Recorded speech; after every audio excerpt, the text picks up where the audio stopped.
هو اللي بيحصل في الاهلي صدفه ولا اللي بيحصل في الاهلي نتائج لقرارات كتير غلط اتخذت؟ لا طبعا الاجابه التانية. طب معلش، طالما الموضوع كده ليه عايزين كابتن خطيب يكمل؟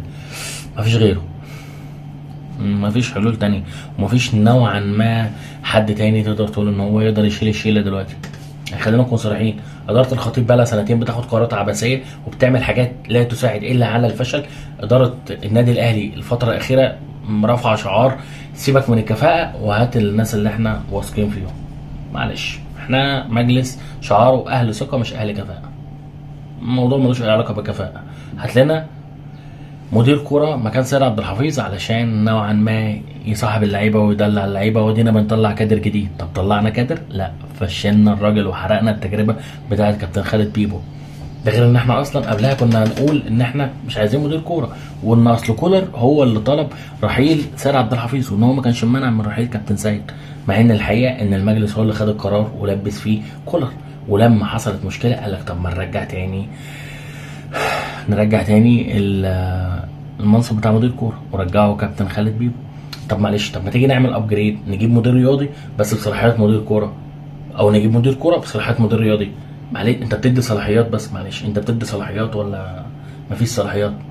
اصل هو الواضح ان الاهلي فارش صوره ما بيعملهاش، وهي صوره ان احنا مؤسسه كل واحد ليه دوره في سكاوتنج، في لجنه تخطيط، في مدير رياضي. طب الحقيقه ان انت لا في لجنه تخطيط مخططه بكره الصبح انت هتعمل ايه، ولا في مدير رياضي عارف ايه اصلا الصلاحيات بتاعته، ولا عارف هو ايه اصلا دوره، ولا عارف ايه اصلا الشغلانه بتاع المدير الرياضي دي.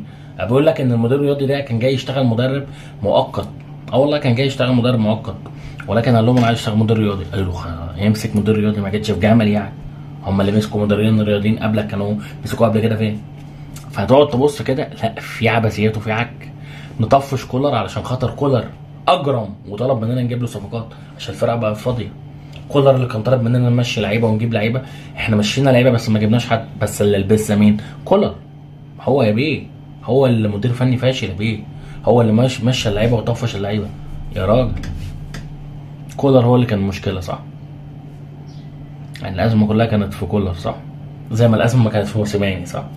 دايما المدربين شويه بهايم ما بيفهموش اي حاجه في الصفقات، ودايما الاداره هي اللي يا عيني مظلومه بتجيب لهم اللي هم عايزينه. زي ما جبت والتر بوالي كده الموسيماني، وزي ما جبتوا ميكيسوني على حساب رحيمي وفي الاخر لبستوها الموسيماني. تمام، بيعملوا حاجات وحاجات غريبه، بيكونوا شايفين ان هم فاهمين اكتر من المدربين، وان خلي بالك انا لو جبت عم حارس مسكته الفرقه هياخد بطوله. دي قناعه بدات تكون موجوده عند المسؤولين عندك، ان لو جبت عم حارس مسكته الفرقه هياخد بطوله، فانت فاكر ان انت ناجح كمدرب. انت فاهم غلط، احنا اللي عملناك اصلا. فهنا انت بتتعجرف على المدرب، وهنا انت بتقرفه وبتبدا تقرفه لحد ما تمشيه. ربنا كرمك في اختيار موسيماني ونجح، وربنا كرمك في اختيار كولر ونجح، ومع ذلك انت طفشتهم بنفس السيناريو هو تفرض عليهم لعيبه، ولما بيطلبوا لعيبه ما بتروحش تجيبها، وبتقرر ان انت تشغل دماغك. بتشغل دماغك المركب بتعطل، فتكتشف ان الازمه كانت فين. لا، اصل الازمه مش فيا ان انا مش بساعدهم ان هم ينجحوا، لا الازمه فيهم هم بيطلبوا، متطلبين يا بيه. يعني ايه مارسيل كولر يطلع يطلب مني لعيبه في مؤتمر صحفي؟ يعني ايه؟ هو مش شايف ان احنا عاطينه اعظم اجنحه على الاطلاق؟ الراجل كان مكمل الموسم بطاهر محمد طاهر بحسين الشحات. يعني الراجل كان مكمل الموسم بطاهر محمد طاهر وحسين الشحات. هندي لك بن شرقي؟ يا عم انا مش عايز بن شرقي، انا عايز لاعب متكامل. لا، انا هجيب لك بن شرقي. يا عمي انا راجل مدير فني بحب اللعيب اللي بيعمل واجبات دفاعيه على الطرف. انا عندي مشكله اصلا على الطرف، الاهلي كان عنده مشكله على الطرف في التحولات بتاع اي منافس بيقدر ان هو يلاقي مساحه على الطرف بتاع الاهلي. فانت محتاج لعيبه اطراف يقدروا يعملوا واجبات دفاعيه، فانت جايب لي اصلا طرف ما بيعرفش يدافع ومطلوب مني ان انا العبه. انتوا بتعملوا ايه؟ مش مهم. جايبه من الزمالك، كان موجود في الزمالك قبل كده، صفقه هتعمل بومينج. حلو، ده جميل. وبعد كده البس بقى كولر. المشكله كلها كانت فيك بجد. المشكله كانت في كولر. اصل كولر كان بيلعب كره دفاعيه. لا، وانت اللعيبه اللي عندك ايه بسم الله ما شاء الله، تيجي تاكا بتقول لهم يلا يا رجاله وفتح لهم دراعاتها. بس المشكله كانت في المدرب. يا عم بطل هاكس، عندك لعيبه اصلا بتبصي غلط. لا، والدور والباقي اصل هو مشى ديانج، اصل هو بطل عبد القادر كوره. مين اصلا اللي كان سبب في توهج عبد القادر؟ كان كولر. اصله مشى كهربا. طب مين برضو اللي رجع كهربا؟ كان كولر. انت راجل مشجع لكولر مش مشجع للاهلي. مش دي الحكايه. الحكايه ان انت استكبرت على المدربين ومشيت المدربين وحاولت تطفش المدربين، وفي الاخر قلت انا هعمل تجربه جديده، تجربه ريفيرو، فشلت وخيشت. عملت تجربه النحاس، فشلت وخيشت. ودلوقتي لا، دلوقتي انت خايف تاخد قرار. اه والله، زي ما كانوا خايفين ياخدوا قرار كده في ايفرتون. قال لك اصل حلو ايفرتون، بس ايه ده بن شرقي موجود، هات بن شرقي هيعمل بومنج اكتر. اه والله. الصفقات الفتره الاخيره بقت صفقات سوشيال ميديا.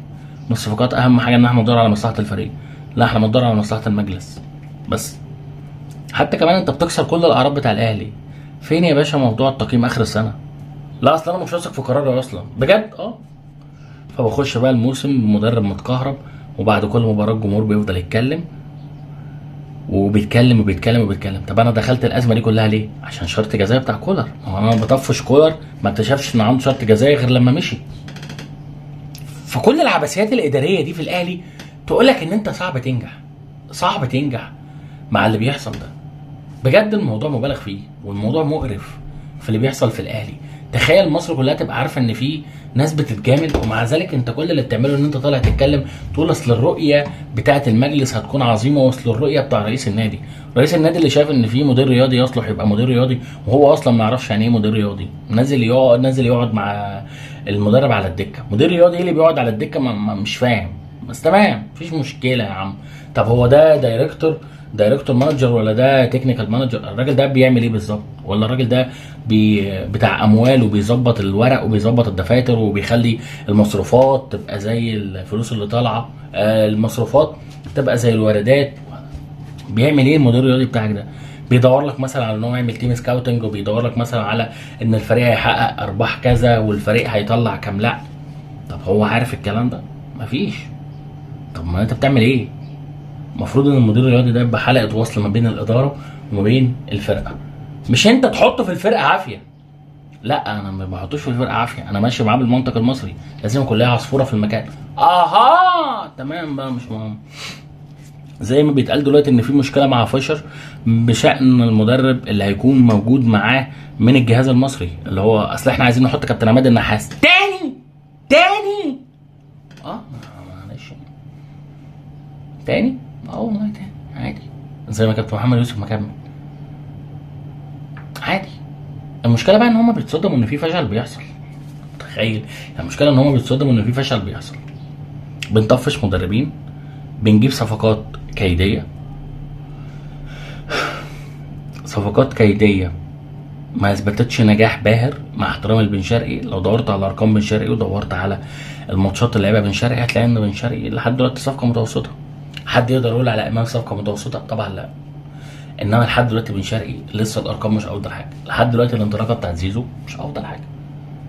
فبدل ما كنت تروح تجيب باك شمال محترم، بدل ما كنت تروح تعترف ان انت غلطت في اشرف داري وتحاول تسوقه، لا انت حاولت تفهم، حاولت تثبت ان انا بفهم اكتر من اي حد، واشرف داري هينجح يعني هينجح.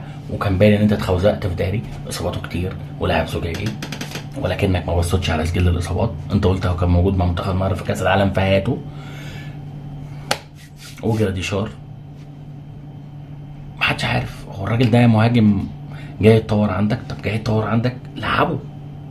لا انا هدفنه.